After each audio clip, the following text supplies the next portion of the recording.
नमस्कार। आज के इस एक्सप्लेनर में हम एक बेहद ही दिलचस्प सफर पर चलने वाले हैं। जरा इमेजिन कीजिए, एक बिल्कुल शांत घने जंगलों से घिरी नदी की घाटी, अचानक से पूरे उत्तर भारत के पावर ग्रिड की धड़कन कैसे बन गई। रिहंद डैम की ये कहानी सिर्फ एक कंक्रीट की दीवार खड़ी करने की नहीं है, बल्कि इसने सच में पूरे देश की ऊर्जा की दिशा ही बदल कर रखी है। तो चलिए इस सफर की शुरुआत करते हैं। तो चलिए सीधा इस कहानी की गहराई में उतरते हैं। इन दोनों तस्वीरों के बीच के भारी अंतर को देखिए। एक तरफ 1950 के दशक का वो वक्त है जब रिहंद नदी की घाटी में सिर्फ साल के ऊंचे ऊंचे पेड़ हुआ करते थे। गोंड और खरवार जनजातियों के बिल्कुल शांत गांव थे। और अब दूसरी तरफ आज का नजारा देखिए। सुपर थर्मल पावर स्टेशनों की धधकती चिमनियां, दिन रात चलते विशाल एल्यूमिनियम प्लांट और कोयला खदानों का वो शोर जो कभी शांत नहीं होता।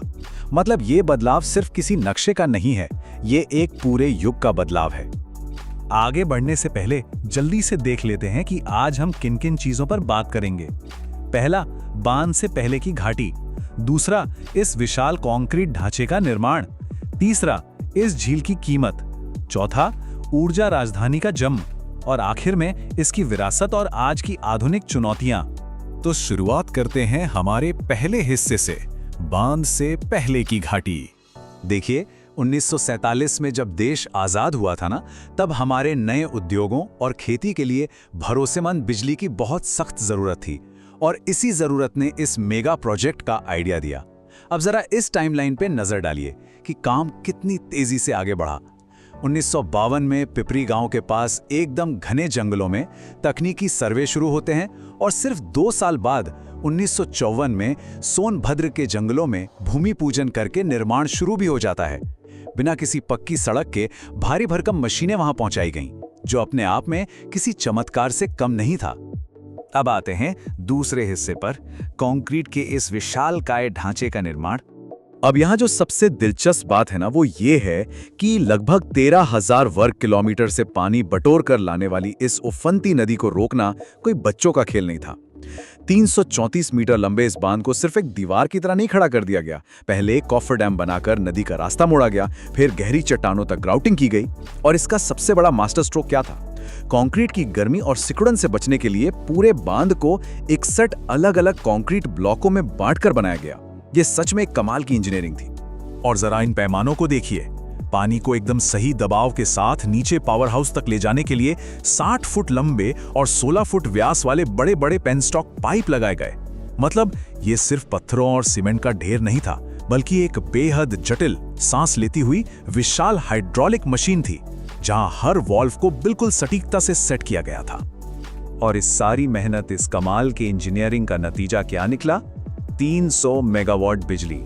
1961 में जब रिहंद पावर स्टेशन में 50-50 मेगावाट की 6 यूनिट्स ने एक साथ काम करना शुरू किया ना, तो उसने सच में उत्तर प्रदेश के लिए ऊर्जा के एक बिल्कुल नए युग की शुरुआत कर दी। उस जमाने में एक साथ इतनी बिजली पैदा करना बहुत बड़ी बात थी। अब बढ़ते हैं हमारे तीसरे हिस्से की तरफ, इस झील की कीमत। देखिए, कंक्रीट की इन ऊंची दीवारों और इस कामयाबी के पीछे एक बहुत ही गहरी मानवीय कहानी भी छिपी है।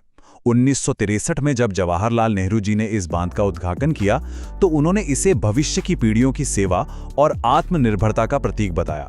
बेशक राष्ट्रीय स्तर पर आधुनिकीकरण की एक बहुत बड़ी जीत थी, लेकिन इस जीत की एक बहुत भारी स्थानीय कीमत भी चुकानी पड़ी थी, जिसके बारे में अब हम बात करेंगे। तो यहाँ जो सबसे अहम बात समझने वाली है, वो है इस जलाशय का दायरा। गोविंद बल्लभ पंत सागर 466 वर्ग किलोमीटर के विशाल इलाके में फैल गया।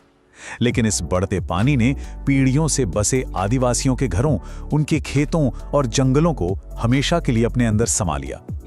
हजारों स्थानीय लोगों को अपना घर छोड़ना पड़ा, और विस्थापन के बाद उन्हें जो मुआवजा मिला, वो अक्सर उनके पुराने जीवन की तुलना में बिल्कुल नाकाफी साबित हुआ। अब आते हैं चौथे हिस्से पर, ऊर्जा राजधानी का जन्म।